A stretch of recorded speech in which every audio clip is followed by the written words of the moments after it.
Hey everybody, this is my demo review for the WYBot F1 pole skimmer. You can see that we've got a little friend that just took off, a little butterfly friend.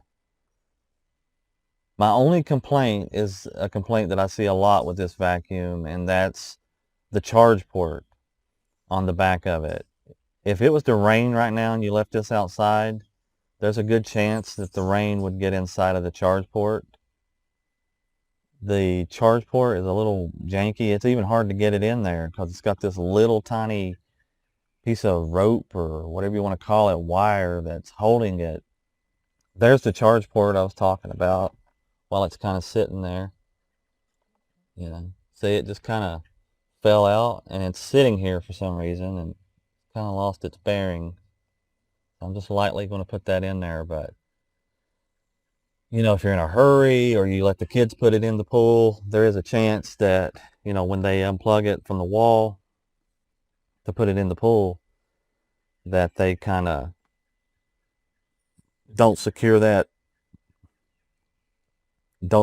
very well.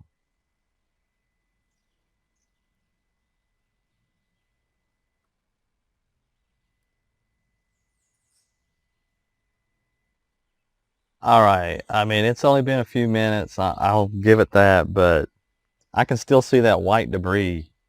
And it's getting ready to pick it up for like the second time. Oh, nope, it pushed it away. I thought I had a little vacuum or something to pull this stuff in with. And the butterfly is still there.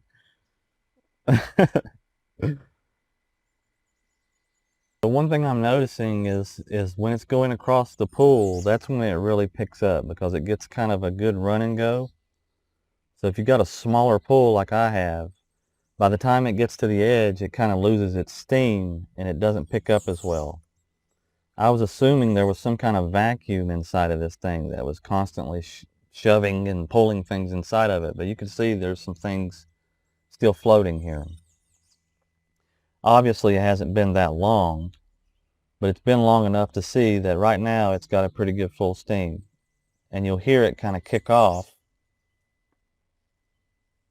and then it stops, and now it's bumped into something. So things that are on the edge are going to have a hard time getting picked up. Now, it doesn't mean they won't get picked up. It just means that they're going to have to move out a little bit from the edge in order for it to sweep it up. It's more of a sweeper, I would say, than a vacuum because I haven't seen really any vacuuming. I mean, it could be vacuuming, but it doesn't seem like it.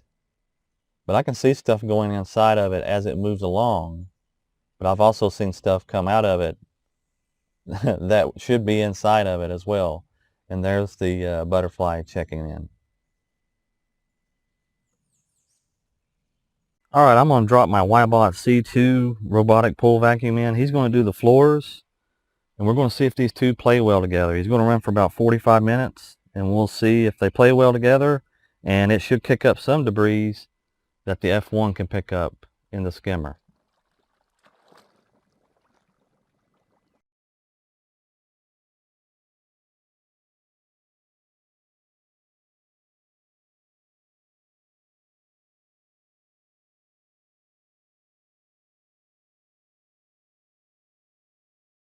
All right, speak of the devil, or speak of the rain. It's starting to rain right now, so we went ahead and closed up that port as good as we can get it, and hopefully we're going to let this run through the rain. As you can see, the C2 robot's just going crazy over there. But just from the naked eye, it's looking pretty darn clean right now. So I'm pretty impressed with these two together. But we're going to let it finish up its cleaning cycle, and then we'll come back and see how it did.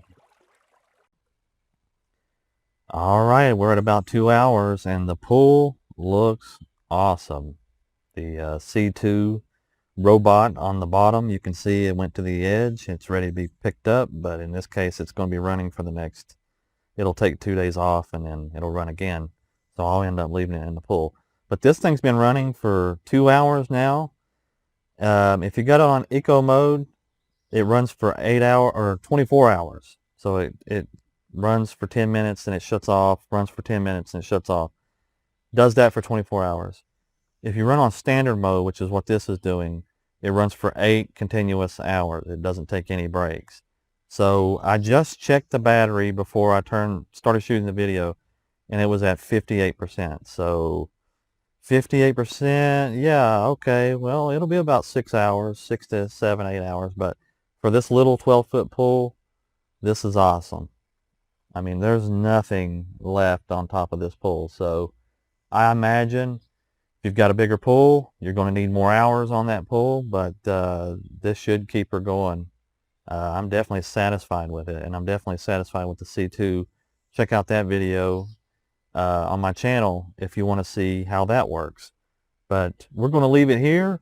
I think this gives you a good idea of how this skimmer works. If you like the video, like it. If you don't, don't. And we'll see you in the next video.